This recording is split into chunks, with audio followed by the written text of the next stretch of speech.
Alunos, alunas da escola Dr. João Eugênio de Almeida, tudo bem? Aqui é o professor Bruno Fraga, da nossa gloriosa equipe do Estatuto da Criança e Adolescente, aplicado ao seu dia a dia. E, gente, nesse novo ciclo de gravações das aulas do nosso conteúdo complementar, nós vamos trazer para você, eu acho que um assunto que todo mundo já debateu em algum momento da sua vida. Você sabe o que é justiça? Você tem alguma percepção sobre a finalidade da justiça? E se eu contar para você que várias situações do seu cotidiano, da sua vida, estão relacionadas com essa ideia de justiça? Você acreditaria em nossa fala?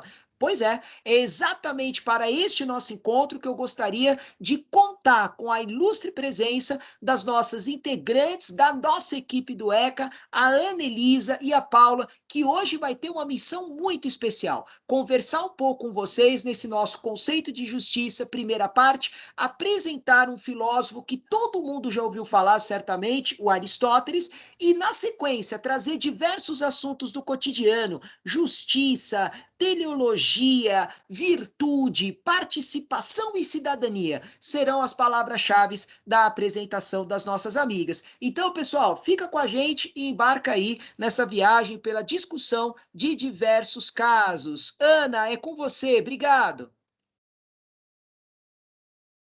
Oi, pessoal. Eu sou a Ana Elisa e vou começar falando com vocês um pouquinho sobre o Aristóteles. Vou colocar o slide.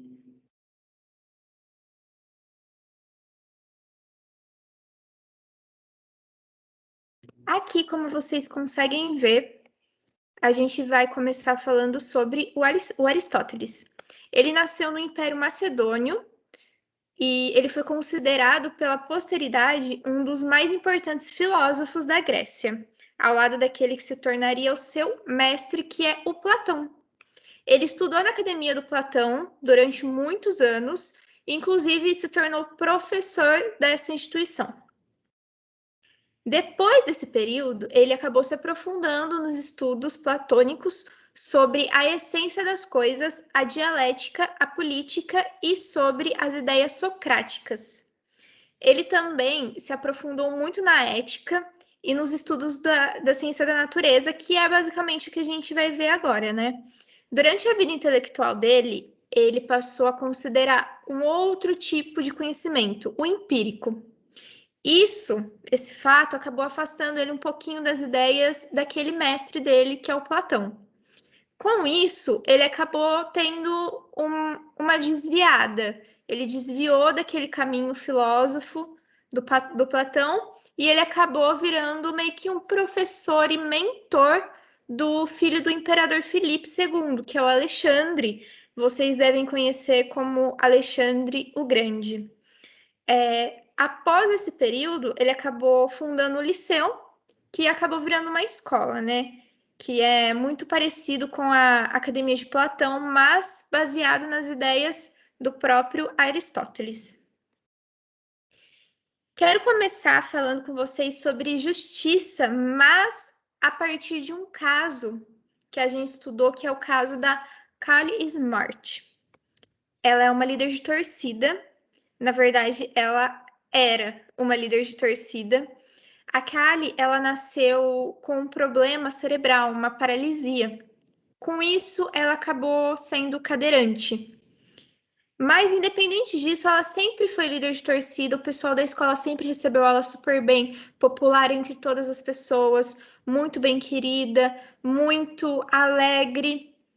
Só que aconteceu um pequeno problema, que foram alguns pais dentro dessa escola, eles foram reclamar na coordenação do porquê que a Kali, cadeirante, estava na mesma turma das filhas, que até então o Telos, guardem esse nome, o Telos, que a gente vai falar um pouquinho mais para frente, de ser líder de torcida, na cabeça deles, conseguir fazer piruetas, conseguir pular, conseguir fazer movimentos com o corpo.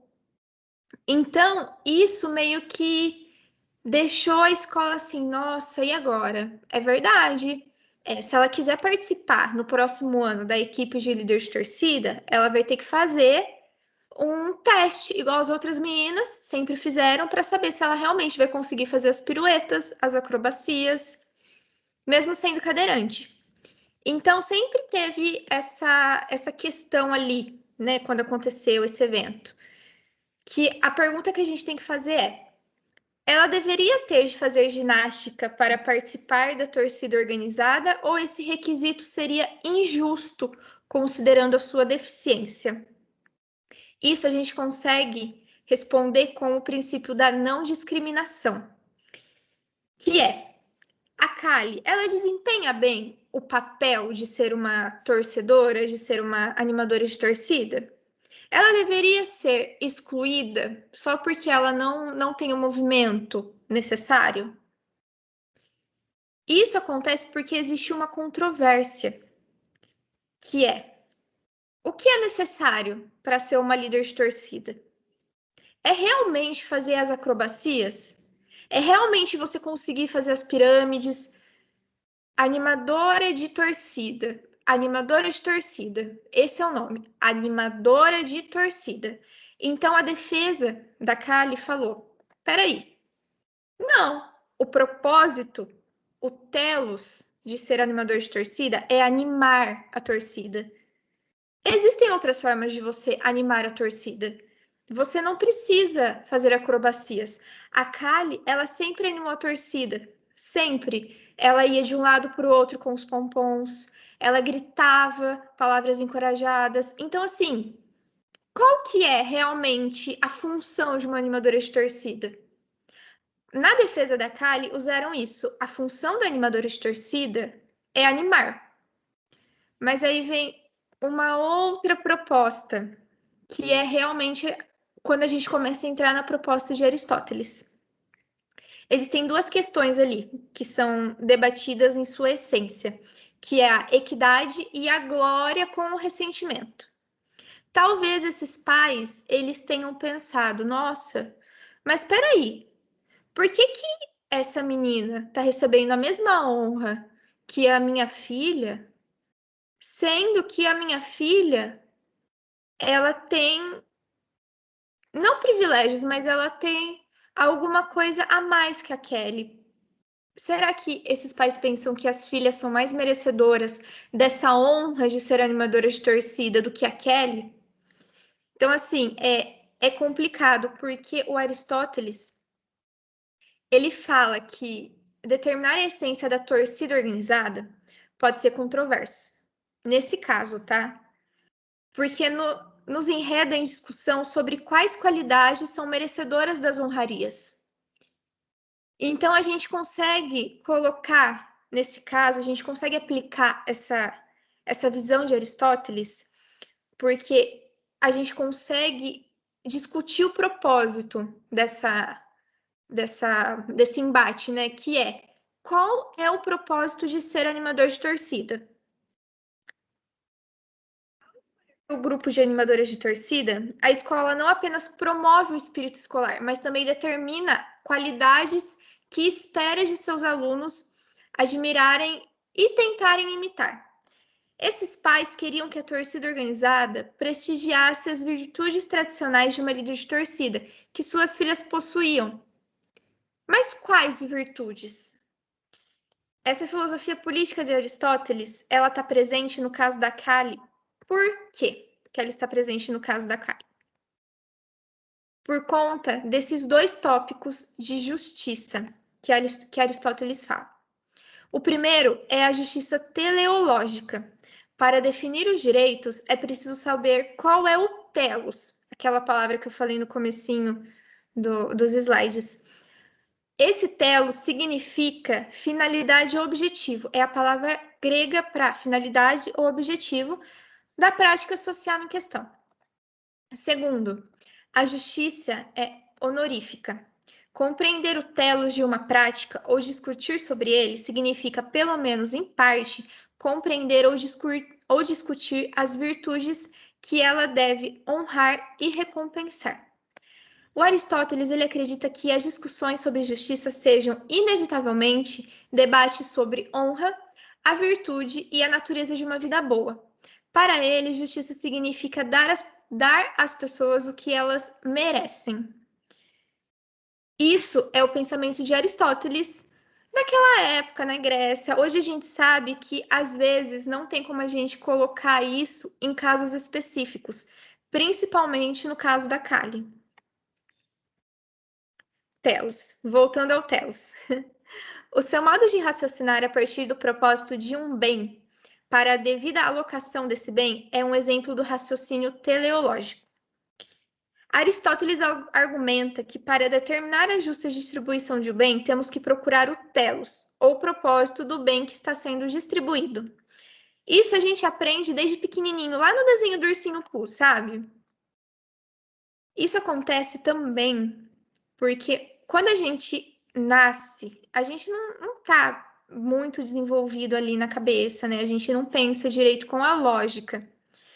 Então, os desenhos, eles tentam levar a gente no caminho mais básico, no caminho mais simples.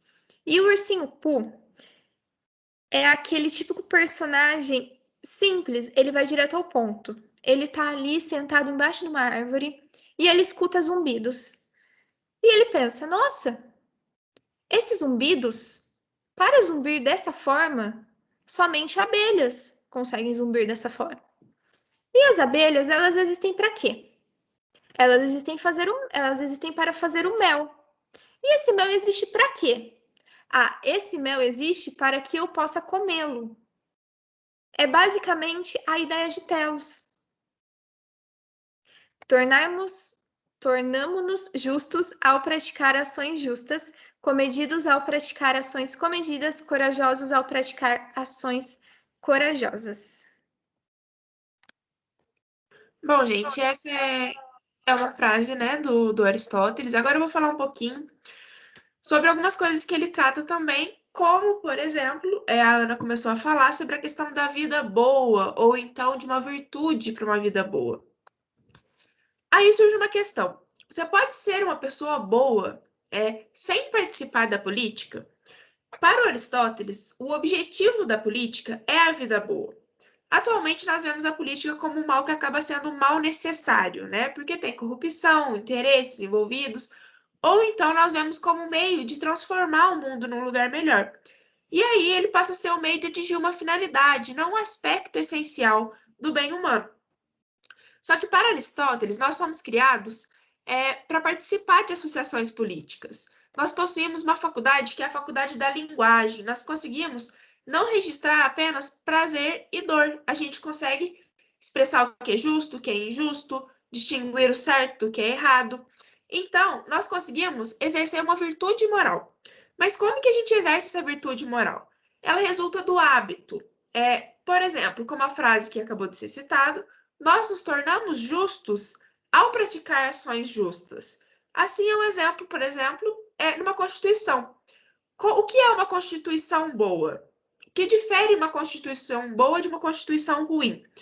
É o objetivo dela, é aquele objetivo de cultivar hábitos que façam de nós indivíduos de bom caráter, indivíduos melhores, o que seria, para Aristóteles, o princípio primordial da lei. Só que essa virtude moral, ela é adquirida com o hábito, mas apenas o hábito não é necessário, porque novas situações, elas sempre surgem e nós precisamos saber qual que é o hábito que se adequa a cada circunstância. E é a partir daí que a virtude moral, ela precisa do quê? Ela requer um tipo de julgamento que o Aristóteles ele denomina de sabedoria prática, que trata de como a gente deve agir, qual é a maneira que se deve agir. E aí, dessa forma, nós temos que a vida do cidadão, para ele conseguir exercer essa virtude moral, ele precisa viver como um cidadão. Ele precisa viver envolto na política, ser governado, ter um governante, né? Então, dessa forma, a gente tem que é uma expressão da nossa natureza ser seres políticos, exercer as nossas faculdades humanas como um aspecto essencial dessa nossa vida boa, que seria, no caso, exercer através da nossa linguagem, colocar em prática a forma como a gente deve agir. Então, nesse caso aqui, a gente tem que Aristóteles defendia a escravidão. Para quem já ouviu falar sobre ele, provavelmente esse é um caso bem polêmico. Mas o que ele defendia, na verdade? Para Aristóteles, quando ele fala de cidadão, ele não incluía todo mundo. Para ele, por exemplo, mulheres e escravos, eles não tinham naturezas que os faziam adequados à cidadania. O que hoje em dia é um absurdo, todo mundo concorda, a gente já tem uma ideia completamente diferente. Mas para ele, a justiça, ela era uma questão de adequação. Atribuir direito seria buscar o telos, que a Ana já citou, de instituições sociais e ajustar as pessoas aos papéis que lhes cabem. Só que algumas teorias liberais discordam dele, porque acreditam que as pessoas deveriam escolher sozinhas os seus próprios papéis. Então, isso levaria, de certa forma, à escravidão, porque uma pessoa que estaria no poder poderia determinar que tal grupo, de alguma forma, seria adequado para um papel subalterno, papel de escravo. Já prevendo isso, Aristóteles define o que seria uma escravidão justa. Para ele, é preciso preencher 2 requisitos. Ela deve ser necessária e natural. Necessária por quê? Porque a gente precisa que algumas pessoas cuidem de tarefas domésticas para que os cidadãos possam dedicar os seus tempos para deliberar sobre o bem comum, decidir sobre as questões na polis, na cidade, sobre política. E a partir daí que a escravidão, para ela ser justa, ela precisa também ser natural, ela tem que ser uma coisa que se adequa à natureza daquela pessoa que desempenha aquele papel. Então ele acredita que teriam pessoas que nasceriam para ser escravas, que para elas a melhor condição, a condição mais justa seria a condição de escravo. Mas ele também concorda que na época haviam condições em que eles só estavam lá puramente por uma razão contingente, eram pessoas livres que eram feitas prisioneiras na guerra. E a coerção é um sinal de injustiça. Então, ele acredita que o uso da força já sugere uma inadequação natural daquilo. Então, para ele, a justiça, ela requer o quê? Que tenha uma adequação, que o trabalho ele seja reorganizado à nossa natureza. Caso contrário, ele seria um trabalho tão injusto quanto a própria escravidão. Um exemplo que eu vou trazer aqui, né, como um caso que a Ana trouxe, é o caso do Casey Martin.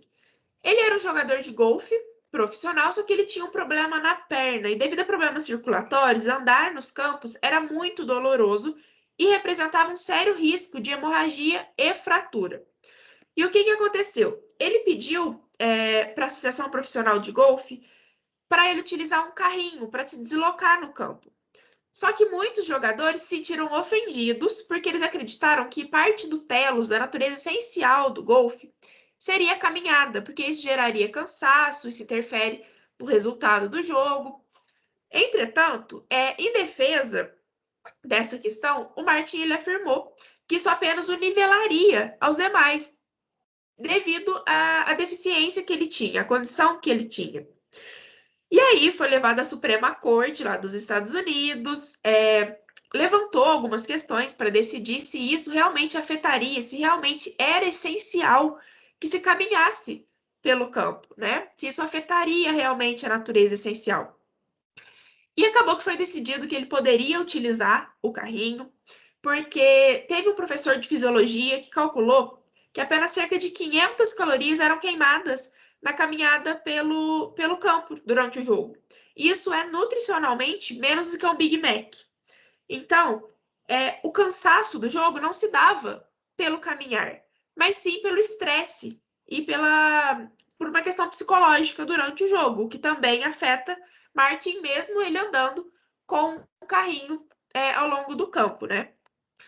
E aí houve muitas divergências sobre o caso, eles alegaram que isso afetaria a honra, porque o esporte era um esporte competitivo, que necessitava de uma condição atlética. Entretanto, a natureza essencial do golfe seria acertar, né, a bola nos locais com o taco e tudo mais, e isso ele fazia muito bem.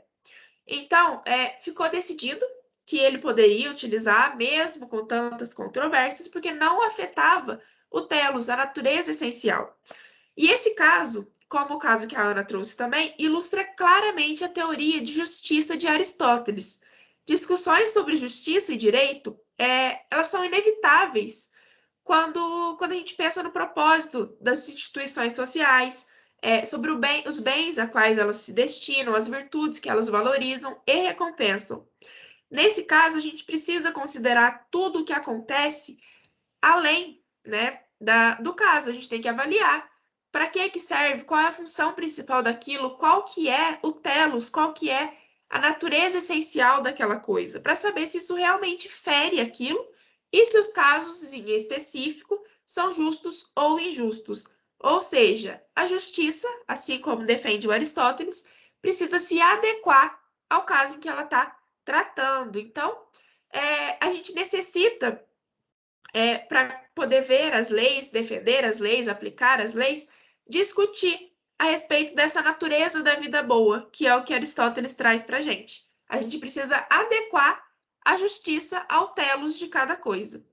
Então, hoje a gente trouxe sobre isso, a gente trouxe um breve resumo, né? Espero que vocês tenham entendido. E aqui estão algumas referências que nós usamos, que foi um livro, utilizamos também a bibliografia dele, né? Aí a bibliografia na questão da biografia. E é isso, gente. Espero que vocês tenham gostado aí. Muito legal, Paula, muito legal, Anelisa. E vejam só, amigos da nossa escola, né? João Eugênio, como é possível, com essa bela apresentação, essa aula maravilhosa que a Ana e a Paula nos trouxe hoje, que é legal, você que pratica futebol, você que pratica ginástica, ou até mesmo na pandemia, quantas e quantas ações talvez não trazem para nós essa aproximação do conceito de justiça ao telos. Qual é a finalidade? Qual é o propósito? Então, quem sabe com essas duas perguntas nós possamos justamente compreender cada vez mais qual é o sentido, qual é o significado da justiça. E como muito bem disse também a Paula em sua apresentação, muitas vezes a participação de cada um de nós na política não é medida só pelos recursos que nós temos ou pela família que nós possuímos, ela é medida pela nossa capacidade de cultivar as virtudes, a virtude de auxiliar o próximo, a virtude de cuidar da cidade, a virtude de praticar o bem comum. É aí que mora o significado ideal da justiça. Então, amigos e amigas da Escola João Eugênio, nós vamos ficando por aqui. Muito obrigado por vocês terem participado aqui com a gente desse nosso conceito de justiça em nossa primeira parte ou parte 1. Obrigado, Paula, obrigado, Ana, e obrigado, gente. Até a próxima.